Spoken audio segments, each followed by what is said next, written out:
Mahihinog ba sa kusina? That is my question pagdating dito sa curry seeds na to. Abangan sa mga susunod na kabanata. Para sa tanong na itong ating curry seeds, mahihinog ba sa kusina? And the answer is yes.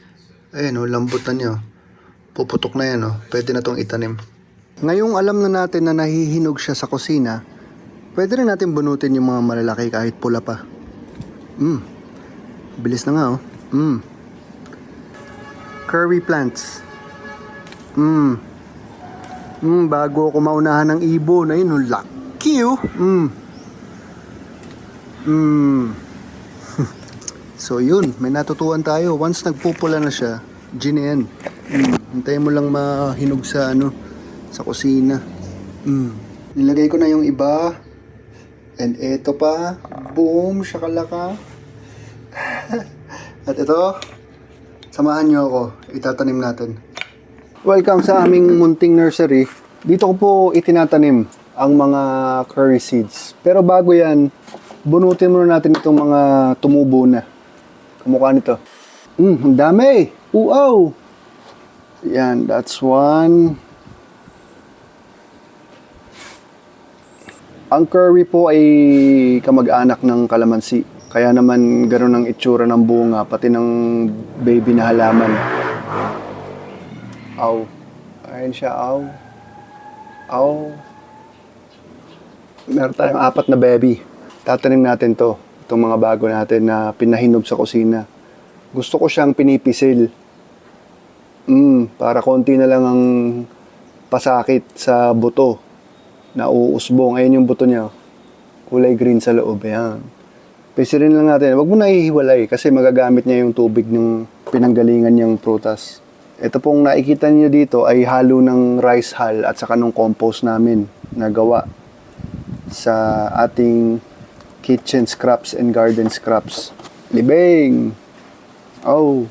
Yun! Labas! Yan. Okay na. Ngayon, ang problema natin ay ito. May bago tayong gagawin. Itong 4 na baby. Saan natin itatanim? Dito. Sa lata ng sardinas. Yun. Kahit matupi yung taproot. Ayos lang. 1. That's 1. 1, 2, 3, 4. At yung mga yan ay magiging parang ganito.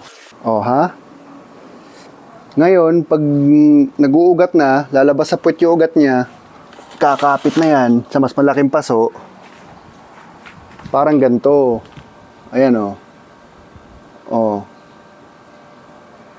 May ibang curvy leaf na talagang gusto kong palakihin, kaya naman, ayan na siya ngayon. O. At kung gusto ninyong maamoy ang aming curry na itinanim sa compost, no fertilizer, no pesticide, magtungo lamang sa Lasa Market. Yan, tinitinda po ni Charlene yan. Okay? Where's my husband daw? Oh, ang dali ng bunutin. Ang dali lang. Oo.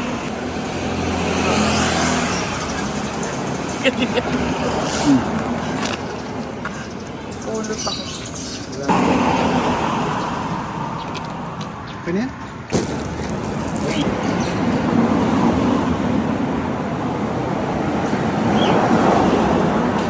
Buto. Sarap nga. Kapag ripe Sarap na. siya.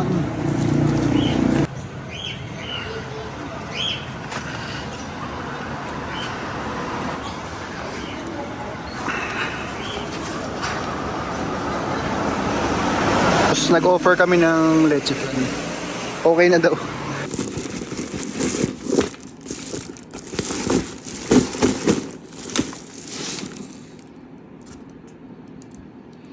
Gawin nating chutney. Tikman na natin. I-describe lang natin sa viewers natin yung lasa. Berry. Oo, berry siya. Kunin mo yung maganda kasi Ito maganda to.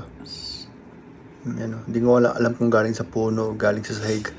Bahala na. Tikman natin. Try ko i-describe yung lasa. Malaki yung buto nun eh. Itong buto, hindi kakainin. Sarap. Mm. Sarap nga.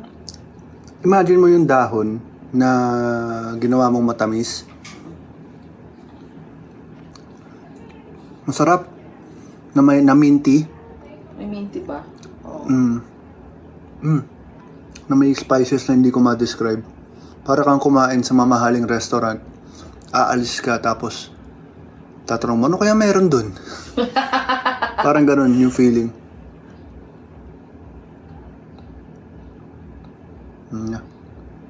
Ngayon ko na. Pag may mangyari sa akin, Alam mo yung kinain ko. alam niyo na yung ginahin ko. Anong gagawin natin dyan? Gawin natin chutney. Gagi. Pakadaming amoy alak na nga dito eh. Oh. Kailangan lang natin maihiwalay yung seeds. Sort na natin yung seeds. Pagdating sa curry berries, bawal kainin yung buto ah. Toxic yun, yung green na yun. Tapos! Parang tagal mo rin dyan. Ngayon, double check ko lang kung talaga bang wala ng buto. At ako'y napapraning sa buto. Okay, double checked. Meron tayong nakuha ang mga 5 buto pa. Okay na yun, yung huling pasada ko eh, wala na, 0 na. So ito, magiging curry plants. Okay, other ingredients. Kalamansi na may halong vinegar. Yung kalamansi ay galing po sa aming garden. Chutney mula sa previous episode. Yung aking pinipikil na luya. Yung aking pinipikil na sibuyas. Toyo, asin. Sabi naman sa inyo ang pagpipikil, bukod sa type ko ang flavor, instantly makakapagluto ka na. Hindi ka na kailangan magbalat. Sibuyas at ginger.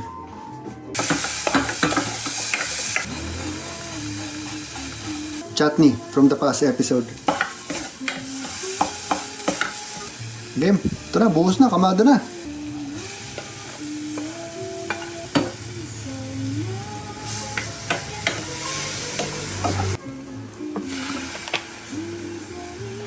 Parang hindi ko na kailangan i-blender eh. Oh. Hindi na yan kailangan na immersion blender. Pwede siya. Tangi.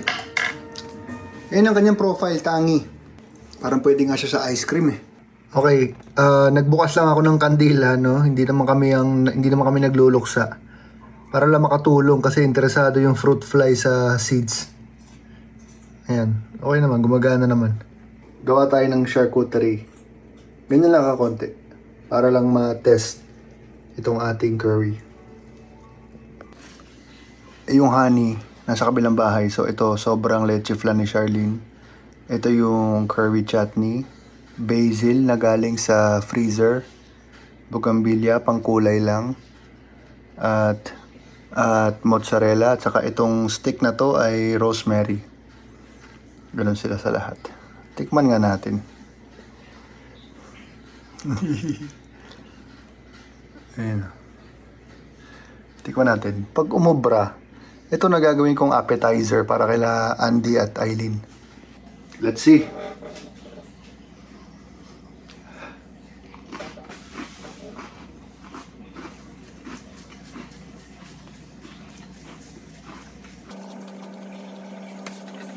Okay.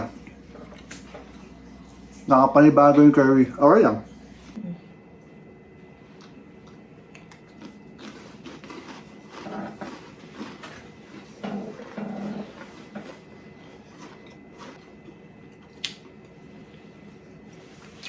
Pwede, di ba? Pwede.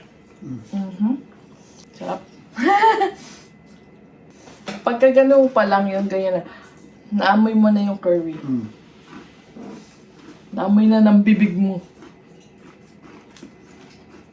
Okay, curry chutney success. Wow!